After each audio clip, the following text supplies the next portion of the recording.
And for today's video guys, kaate ni Justin Agas ang i-flex natin ngayon. A lot of pretty faces could waste my time, but you're my dream girl. What's up guys? Magandang hapon. Nandito ulit tayo sa Cartimar, Pasay, Leverisa Street. At spotted natin ang ating kaibigan. Ito po yung naglalatag tuwing weekend sa MOA, Justin Agas. Sa mga naghahanap ng pyesa, mapa road bike, MTB at lalo na kung retro, PM nyo na siya sa Facebook page niya, Justin Agas. At ayan, i-flex natin. Bagong bili po. Hindi pala, bagong swap. Nakaraan po, naka-Willier to, Montegrappa. Ngayon po, naka-Canon Del. Super Evo ba o Ka-10? Ka-10 guys ha. Swap lang yan. Napakaganda. Kita nyo naman, straight geometry. At ang matindi rito, meron palang Ka-10 na external. Ayan po. Ang presyo niyan guys, kapag bibili kayo ng Ka-10, nasa 20 pa ata, no? Meron ba rito niya sa Cartimar? Hindi ko sure. Ang ano niyan guys, kakaiba rin yung group set na ito. Bukod sa frame niyang Ka-10 na external yung cabling, yung group set na ito guys, kakaiba rin. STI po. Ayan yung kanan, Dura Ace. Yung kaliwa, Ultegra. Bakit ganyan? Bakit magkaiba? Colorum. Nabudol ako. Binentahan ako, Dura Ace daw. Tapos may sticker yan. Nung nilinis ko, lumabas yung pangalan, Dura Ace nga. Pero Ultegra pala yung kapila. Matik. Shoutout natin sa nabilihan mo, no? Magaling. Mura mo naman siguro nakuha. Mura lang. Yan, present tropa, no? Oo. Ano yan, group set except sa crankset, tama? Oo. Kasi guys, yung crankset niya, napakagaan nga pala ng bike niya, ng bike na ito. Yan pong crankset niya ay carbon po yan, no? Na SMK. American brand din yan? Parang SSA. Parang FSA. Carbon guys yan ha, yung crankset niya, tapos chainring alo. At tinimbang namin yan kanina. Ilang kilo nga lang? 7.7. 7.7 guys. Pakita natin ulit kung gaano kagaan ang bike ni Lodi. Ayan, ang hirap tayo kay Boss Jeff, ng owner ng Cell Cyclery. Pakita ko sa inyo kung gaano kagaan ang Dura Ace Ultegra Crisium na wheelset. Ayan na guys, 7.8. Grabe, solid build. Ang sarap pang karera nito. Kumakarera ka na ba ngayon, Justin? Tambay lang. Pang laps-laps lang, no? Pang ridings lang. Pero yung ganyang kagaan, napakasarap pang karera niya, lalo na sa crit. Pag sinipa mo to, wala na hahabol sa'yo, no? Pag narangkada mo. Crisium nga pala guys sa kanyang wheelset, no? Saan mo nabili ang Crisium? Ilocos Norte. Teka lang, dinayo mo pa ron? Oo. Ibig sabihin, mura mo nakuha yan, dinayo mo eh. Oo. Presyong pamigay. Anong wheelset mo dati bago ka mag-Crisium? Elite. Serum Elite din. Ano Serum din pero Elite lang. Mas mababa. Ayan naman pinakamataas na model ng Mavic. Oo. Noong time niya na yun, noong panahon niya.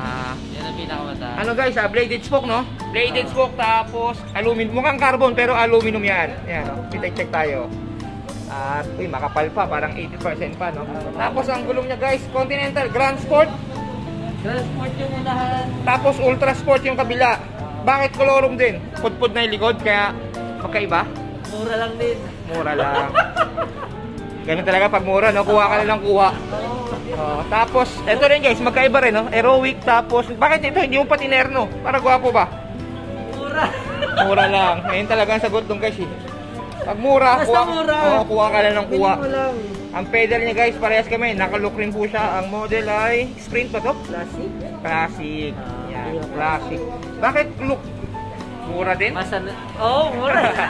Marami niya. Masanay ako sa look talaga. Marami niyan guys sa benta, sa latagan nyo. Saan ba latagan ngayon ng mga nagbebenta ngayon ng components? Sa MOA? May Sea Breeze, Rojas Boulevard. Sea Breeze, anong landmark dyan? Malapit dyan sa Buendia. Sa mga Star City? 300 meters lang ata from Cartimar. From Cartimar. Malapit sa Star City ba? Star City ba? Inaabot. Service Road, Rojas Boulevard. Basta pagligo mo dyan, yun na. 300 meters lang. Tuwing kailan ang latagan natin doon? Sabado Linggo. Yeah. Masyal kayo, may makikita kayo mga rare parts natin doon. Oo. Hanapin nyo si Justin doon. Ano bang mga latag ni Justin ngayon doon? Marami. Halo-halo. Halo-halo. Yan. Lahat ng mura. Oo. Balik tayo sa bike guys, Ang RD niya guys ay Dura Ace. Ayun, Anong model para Dura Ace mo? Chapsoy din. Chapsoy din. Basta Dura Ace siya. Oo. Magkaiba-iba lang ng model, ng series. 9,000. 9,000. Pati Cogs, 9,000 din. Dura Ace din to. Wow. Ano to? 1128. Ang liit 1125. Pag Dura Ace, 1125 lang talaga? Hindi, may mas malaki nun. 28. 1125. Saan ginagamit yung ganyang kaliit na cabs? Pang race? Patag. Papatag lang. Kumahog eh. Okay, okay. Tapos, anong model tong ano mo? Caliper? 91,000. Latest ba yun? 91? Eh, Yan, latest guys. Oh. Kaya pala napakagaan.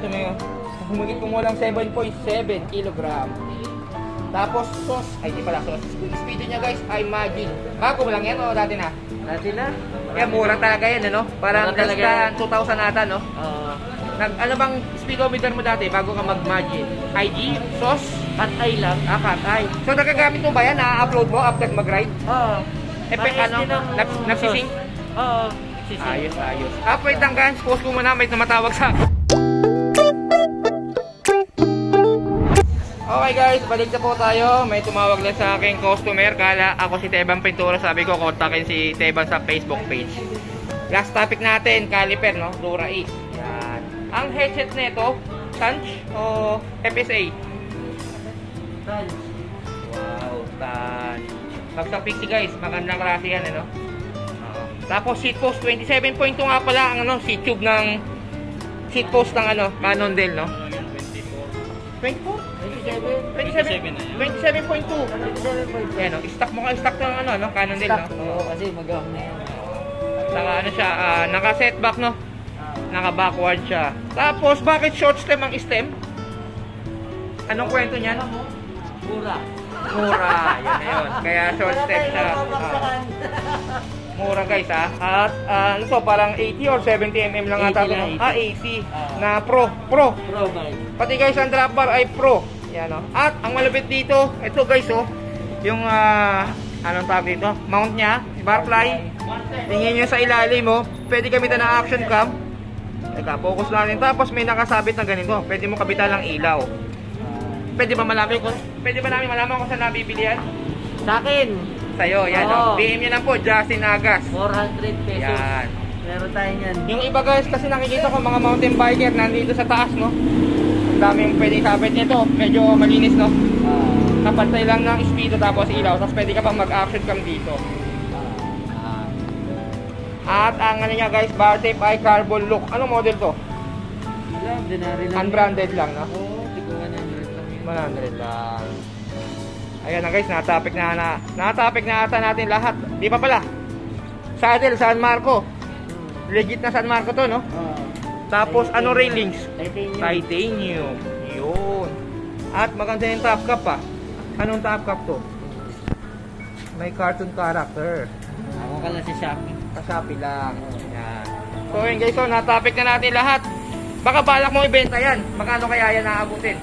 Baka may kursunada. Size ano nga pala ang frame set? 52. Check natin. Size 52.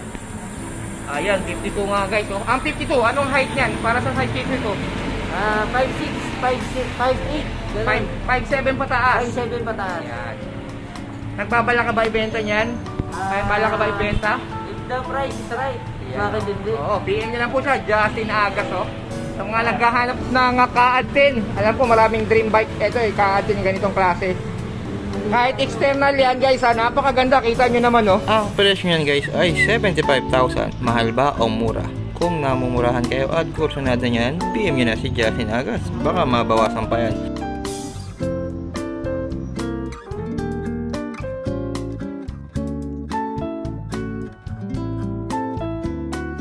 At ayun guys, oh, tapos na po ang ating mabili sa bike check. May hinihintay nga pala kami dito guys, yung Sinelli owner, si ano pangalan niya ni Lodi? Franco. Ayan ang iba-budget natin yun guys ha. Sinelli Parallax at for sale din yun. Abangan nyo po. Sa mga interesado po sa kanyang bike, kumpihin nyo lang po sa Facebook niya. Lodi. At dyan na po nagtatapos ang ating palabas. Maraming salamat sa mga nakanood. Sa mga interesado, PM nyo na si Justin Agas. Alright.